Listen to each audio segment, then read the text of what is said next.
Sa mga katik vloggers, mga subscribers, bago tsaka luma, mga supporters, mga dumaan, dumalaw at bumisita sa channel, lahat ng mga viewers, secret viewers at silent viewers, magandang araw. So ito na yung day 2 ng SMG integrated amplifier natin, ano. So ano ba ginawa natin dito sa day 2? So sa day 2, nagre-recapping tayo lahat ng mga electrolytics capacitor dito, from filter to signal path. Pinalitan natin lahat. Okay? So hindi ito yung pinapalitan natin lahat dahil ginagawa natin na yung shotgun repair or shotgun approach. So hindi po 'yon. At talagang chine-check natin yung mga capacitor kung palitin na ba, palitin na talaga. Yung iba na medyo okay pa at magagamit pa, pero sa palagay natin dahil nga sa edad nitong amplifier na to ay sa palagay ko hindi na rin siya magtatagal, kaya para hindi na babalik yung may-ari, papalitan na natin ng bago at saka yung magandang klaseng mga capacitor.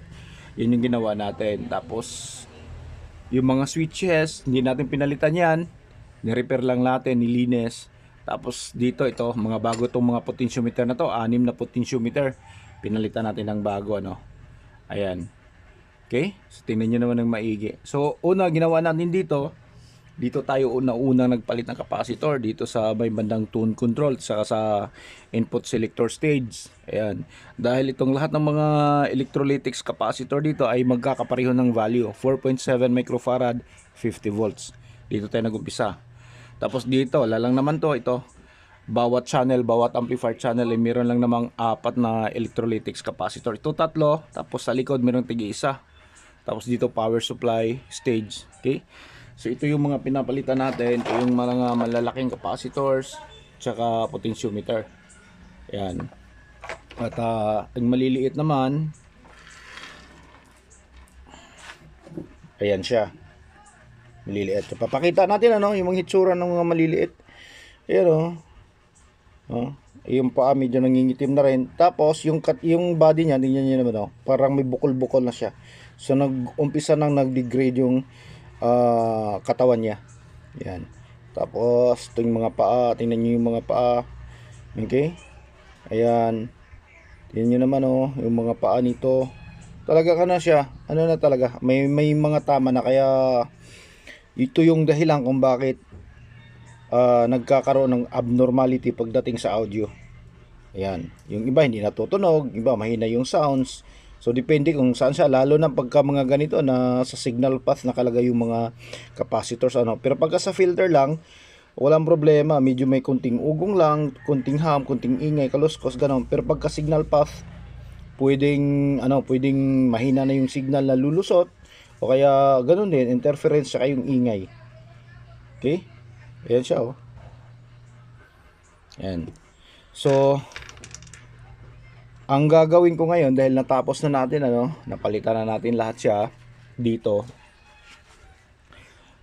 i-recheck ko, recheck ko yung mga wiring uli kung walang naputol, walang natanggal, tapos walang shortage sa supply bago ko siya i-test. Yan. Bago ko siya i-test. At sa day 3 siguro ano, so papakita natin, paparinig natin sa inyo. Tapos siguro makita nyo na malinis na yung ano, hindi na katulad niya na andyan pa oh, salasalabat pa siya at pati yung front ano niya tinanggal din natin dahil dinikitan natin to. Ito kasi pumapasok na sa loob dahil natanggal na yung pandikit dito, kaya tinanggal na natin siya kasama para pagka nadiin na hindi siya lulundo, hindi siya papasok sa loob. At sa nakaraang video natin makikita natin na talagang sobrang dumi to, napakadumi, sobrang dumi.